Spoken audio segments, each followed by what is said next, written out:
Hi, Matt McAleer, President, Director of Private Wealth, Cumberland Advisors, April 19th.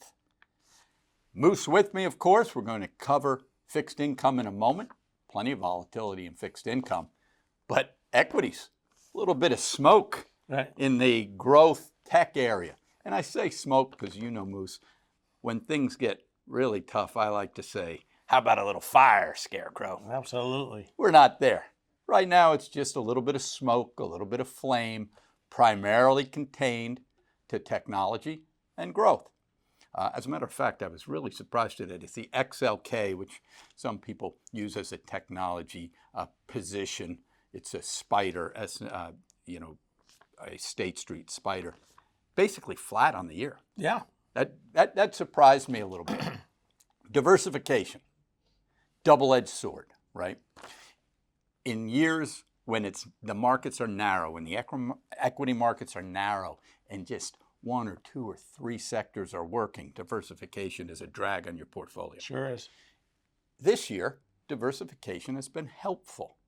Now, going into the year, you try to weight and overweight different areas to create alpha or outperformance versus indices. But diversification this week got you through fairly unscathed. I mean, you look at some of the action down 2%, down 2.5%, down 3%. You know, NASDAQ from peak to trough here, down sharply over the last month. S&P, which was at one point up 11, 12%, probably close out today up 4.5%. That's some drawdown, but it's natural drawdown.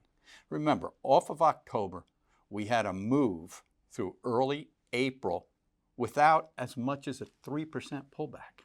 It's unbelievable. It really is. So, a 5, a 6, a 7% pullback, while it nicks you a little bit, it's to be expected. The one area I want to take a quick peek at today is semiconductors. I like to look at semiconductors as the coast-to-coast sector.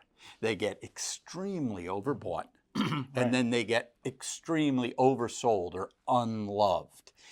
The key to making money in those type of areas with your trading capital, not so much your long-term capital, with your trading capital is to lean against some of those indicators of overbought extremes and oversold. Let's take a look at the weekly momentum for semiconductors. And I bring up these charts when we get to extremes. And some folks like them. Some folks say, we don't need the charts. Well, today we're having charts. That's right.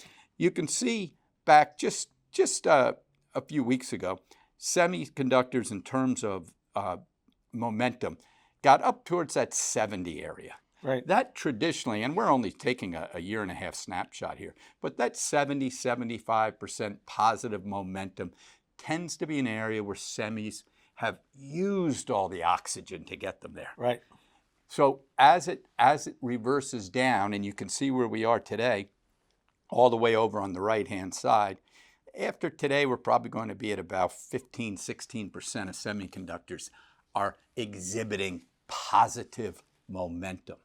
When we start to get to that area is when, from a trading standpoint, you want to start being interested. Right. Exactly. Now, we're not going to put capital to work on the way down, but we look for a reversal from low field position to push some money into semiconductors. I also like when the bullish percent, that's chart number 2, confirms what I'm seeing in the momentum indicators.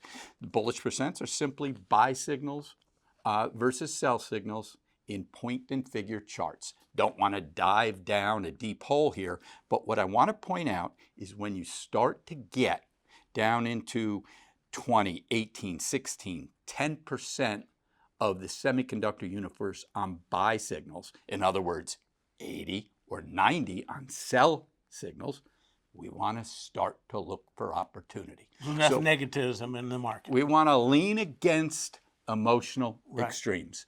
So we'll keep an eye on semis the next week or two. Don't be surprised, clients, if you see us start to nibble there.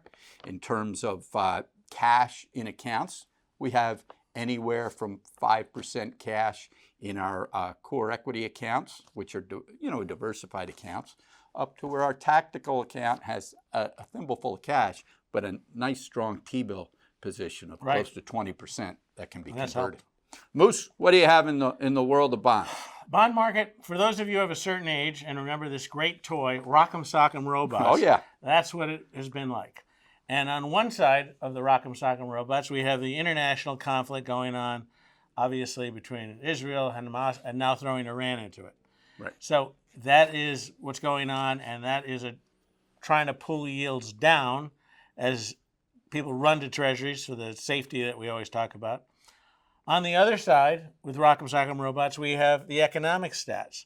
So this week you had retail sales really strong at the beginning of the week. And then you had housing starts that were a little weaker later on. So they're all pulling and pushing with each other. There's some stuff that we don't see that happens overnight. So, for example, last night, you saw a possible drone attack by Iran on Israel. What happened in the middle of the night? The 10-year Treasury dropped down to a 450. Equity indices were getting really hurt in futures. All that disappeared by the time you got to the markets this morning. Right. So not only is the tension day-to-day here in the bond market, but it's overnight in the bond markets as well. On the muni side, hardly a budge. You're still pricing plenty of deals around 4.25. They're getting well oversubscribed. So there's maybe 1 or 2 basis point movement up in yields this week. It's almost like it's not paying attention to what the rest of the market's doing. And as we've talked about a lot, almost ad nauseum, that this big demand for munis are people putting money up saying, I don't know what the heck happens in November, but I'm probably getting a change in tax policy no matter what. Yeah. So, that's what's happened. You're seeing the push-pull back and fill volatility in fixed income. Volatility had been dead in equities for the first 3 months of the year. Absolutely. It's now elevated, and that type of action creates what, Moose? That creates opportunity. Opportunity. That's what we'll be looking for next week. Everybody enjoy the weekend.